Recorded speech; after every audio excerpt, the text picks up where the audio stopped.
Hello again everyone, welcome back to ptet.chemistry channel. So my name is Dr. On, and in this tutorial video I'll be showing you some chemical energetics, some experiments that involve energy changes, heat transfer, because we're going to be talking about energy changes in terms of exothermic reactions and also endothermic reactions. So exothermic reactions releases heat energy, it releases thermal energy to the surrounding. So we will see an increase in temperature in our surroundings, which is our solution in our chemical reactions. On the other hand, you get an endothermic reactions. Endothermic is the opposite of exothermic. So you take in the energy from the surrounding. So the surrounding, which is the solution, will get colder and we will see a decrease or a drop in temperature. So without further ado, let's get started on our practical experiment here.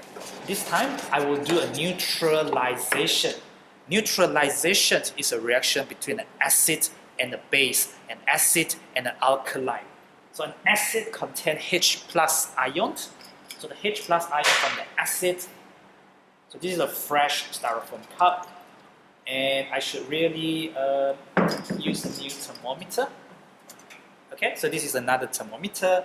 I'm going to put it in the acid. So this is a new styrofoam cup with a new batch of HCl in there. I am going to measure the initial temperature of the solution. So give it some time, maybe a minute or two. What I'm going to react this is NaOH. NaOH, the 1M there, forget about that. You have NaOH. Na stands for sodium. OH stands for the hydroxide. What you have is Na plus OH minus. Na plus OH minus sodium hydroxide. Anything that has OH minus ions is going to be basic or alkaline. The pH is above 7. The acid, on the other hand, anything that contains the H plus, the pH is below 7. It's acidic. So I think I'm ready to read this. I'm reading this as 23 degrees Celsius. Let me just put a white background and hopefully you can see it very clearly. So that is not working out the way I want it to. So hopefully you can see that it's 23 degrees Celsius. So at the bottom is 20, at the top is 30. So you are reading from the bottom to the top. So there's 20, 21, 22, 23 degrees Celsius. Temperature has a unit. Initial temperature, starting temperature, 23 degrees Celsius there. Okay? I'm going to put in the sodium hydroxide. Hydroxide and acid is going to react together, and you will hopefully, so I'm going to stir it around. So the reason for me to stirring, okay, you stir it, is so that the heat is distributed evenly. The heat is distributed equally. The heat is distributed uniformly. Uniformly, equally, throughout the solution. They all mean the same thing.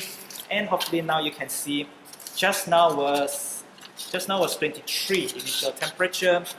Now you can hopefully see that the temperature has gone up close to 30. I can't read that accurately. I'm sure you can read that on the screen. So now that you've seen it on the screen, it is no longer 23.